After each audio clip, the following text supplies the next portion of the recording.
Salam alaikum tout le monde. On va vous présenter une pièce qui est en fait tirée d'une histoire vraie, qu'on a adaptée, modifiée un peu, on a retiré tous les prénoms.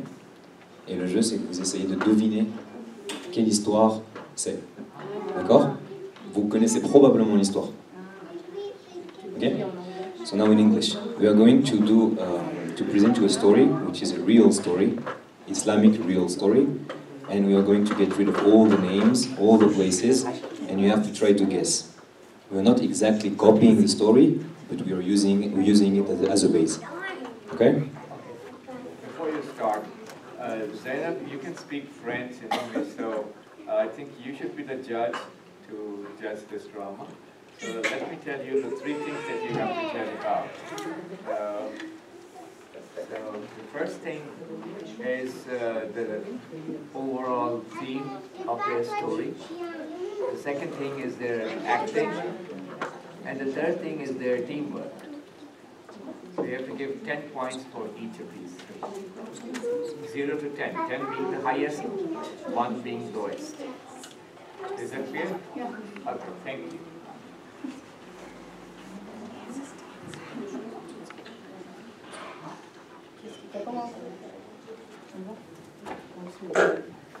Donc nous allons vous interpréter le sujet l'amour opposé à la haine.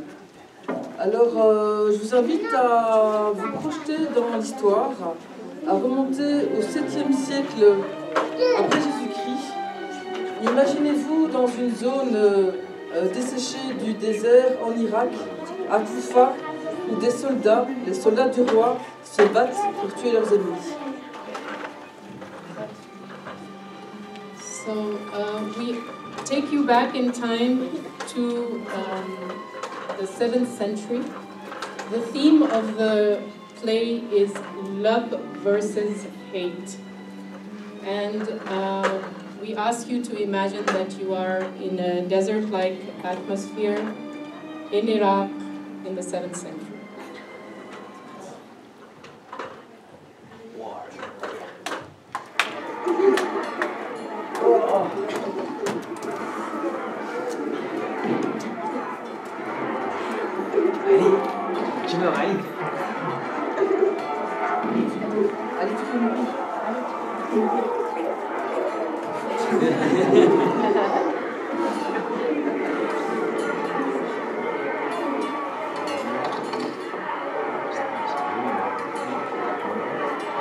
Après cette bataille sanglante, le roi arrive au loin à l'horizon et il se rapproche tout doucement d'une fermette.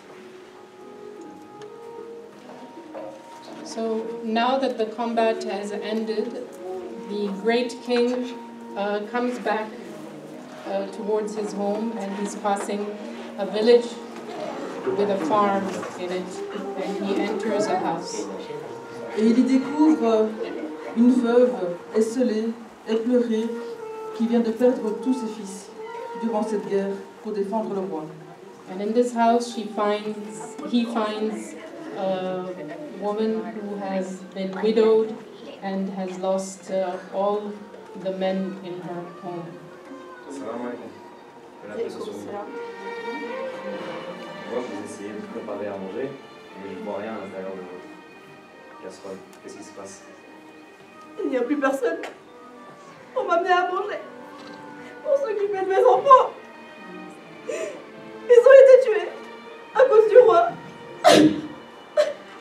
Où sont passés vos frères, vos parents, vos enfants? Ils sont tous morts, je vous dis. Tout ça à cause du roi. À cause du roi? Oui.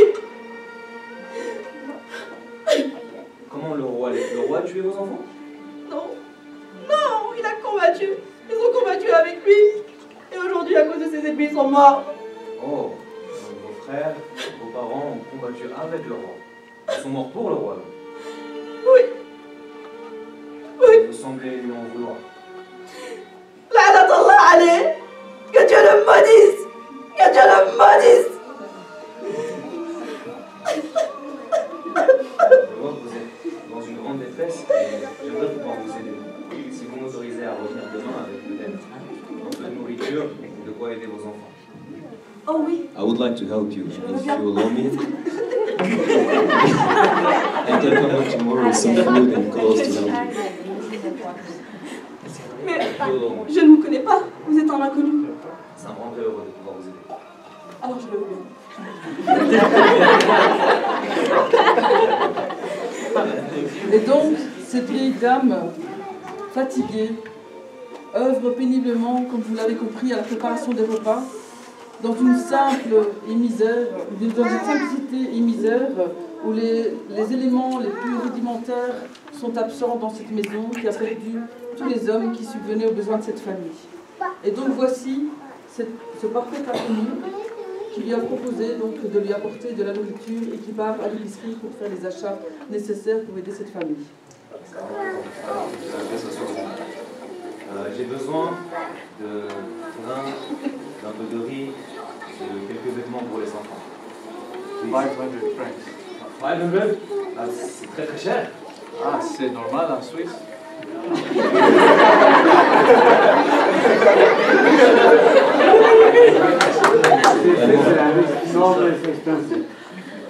Ah non, c'est généreux, mais c'est généreux.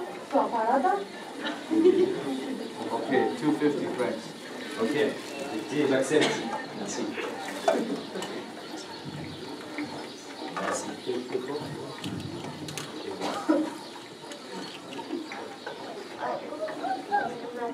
Bon, donc, après ce marchandage auprès de l'épicier qui est relativement radin, donc le roi se rend chez la veuve pour lui déposer le colis et ainsi de suite. Chaque jour, il lui apporte à manger, il lui apporte les objets nécessaires, il lui apporte des vêtements et il reste toujours un parfait inconnu pour cette dame. Je vous ai apporté un peu de nourriture. Je peux vous aider à préparer à manger si vous souhaitez pendant que vous vous occupez de vos enfants. Merci beaucoup. Merci.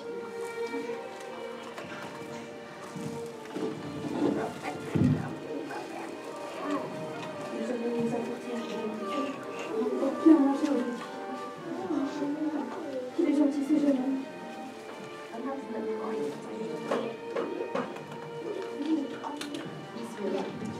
Et donc ainsi, tous les jours, le roi, toujours inconnu de cette dame, revient chaque jour lui apporter un colis avec le nécessaire pour faire le bonheur de cette famille, qui ne sait donc toujours pas à qui ils ont affaire. So this great king comes back on a daily basis to provide food to the poor, destitute family who have no one else to provide for them. And the woman and her family do not know that this is the great king. Nous reviendrons demain, Inch'Allah. Salam alaikum les enfants. Merci beaucoup de l'ordre.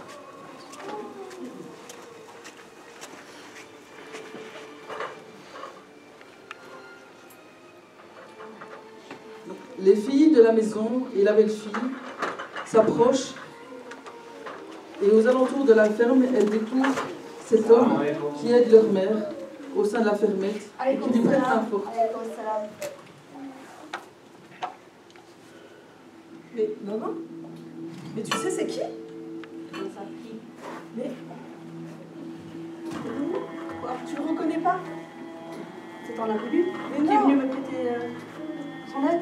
Mais c'est le roi, maman. Mais non, mais c'est le roi qui est chez nous là. Mais non, mais qu'est-ce que tu dis? Mais non, c'est le roi. Non. Au roi. Au roi. Je m'en excuse. Je vous ai blâmé. Je m'en excuse. Pardonnez-moi, s'il vous plaît. C'est plutôt moi qui vous demande de me pardonner si j'ai commis une injustice envers vous ou envers votre famille. It's rather me asks for permission to forgive you if I have done anything wrong to you or to your family. Je vous remercie pour tout. C'est là.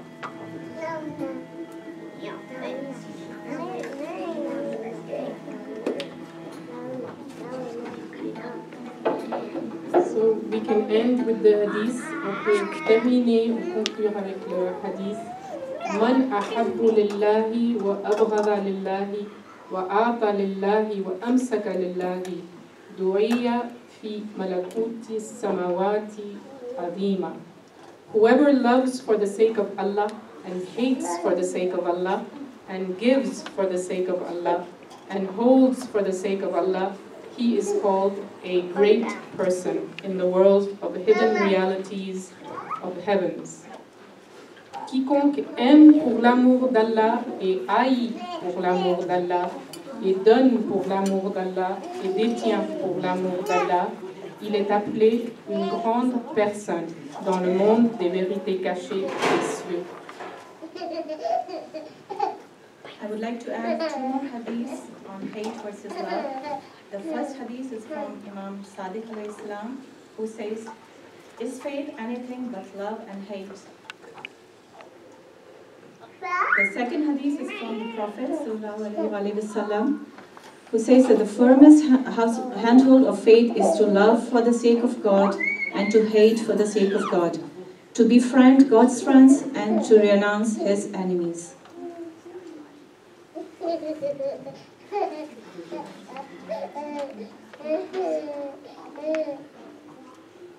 Et il y a aussi un verset coranique, there's also a Quranic verse on this theme. Asa an takrahu shay'an wa huwa khayrun lakum. Asa an tuhibbu shay'an wa huwa sharru lakum. The translation is, it is maybe you dislike something, but it is better for you. Maybe you love something, but it is evil, bad for you.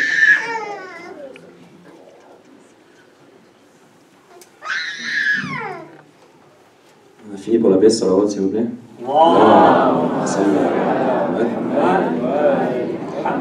Est-ce que certains d'entre vous ont réussi à deviner ou... Hussein? Ouais, parfait. Bravo. So that was the story of Imam Ali alayhi salam when he meets this old woman on the way from the war. Bravo, bravo.